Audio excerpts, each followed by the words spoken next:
எல்லாத்துக்கும் வணக்கம் அண்ட் நன்றி சார், ரொம்ப தேங்க்யூ. இவ்வளோ பெரிய ஸ்டேஜில் எங்களை வந்து ஹானர் பண்ணதுக்கு. எவ்வளோ பேருக்கு இந்த ஸ்டேஜ் கிடைக்காம ரொம்ப ஏங்குறாங்க. ஆனால் எங்களுக்கு ஸ்டேஜும் கிடைச்சி, பேசுறதுக்கு மைக்கும் கிடைச்சி, அதுக்கு மேல் த கிரேட் லெஜண்ட் எங்கள் பக்கத்தில் இருக்கிறப்ப ரொம்ப சந்தோஷமாக இருக்குது. ஒரு சின்ன கவிதை மட்டும் அதை சொல்லணும்னு ஆசைப்படுறேன். எண்ணில் அடங்காத நட்சத்திரங்கள் நடுவில் ஒளிரும் வெண் நிலவு ஒன்றே, அதுபோல லட்சக்கணக்கான மக்களில் ஒருவர் தான் தலைவராகிறார், மக்களின் தலைவராகிறார். 1000 பேர் தலைவர் என்று வரலாம், ஆனால் மக்களின் தலைவர்கள் விரல்களை விட்டு எண்ணும் அளவில் தான் உள்ளனர்.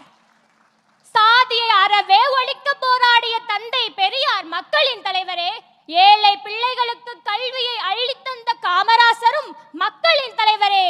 இவ்வரிசையில் அடுத்ததாக வருபவர் திரையுலகில் இன்று இளைய தளபதியாக வலம் வந்து நாளை தமிழகத்தின் தளபதியாக வலம் வர போகும் என் அன்பு அண்ணனும் மக்களின் தலைவர் தான் என்று சொல்வதில் மட்டற்ற மகிழ்ச்சி கொள்கிறேன்.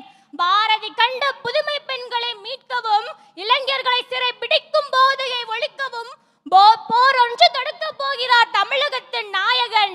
அப்போரில் வருங்கால இந்தியாவின் தூண்களாக விளங்க போகும் நாங்களும் எங்கள் குடும்பமும் வாக்குகளின் மூலமாக ஒத்துழைப்பை தருவோம் என்பதில் சந்தேகம் ஏதும் இல்லை.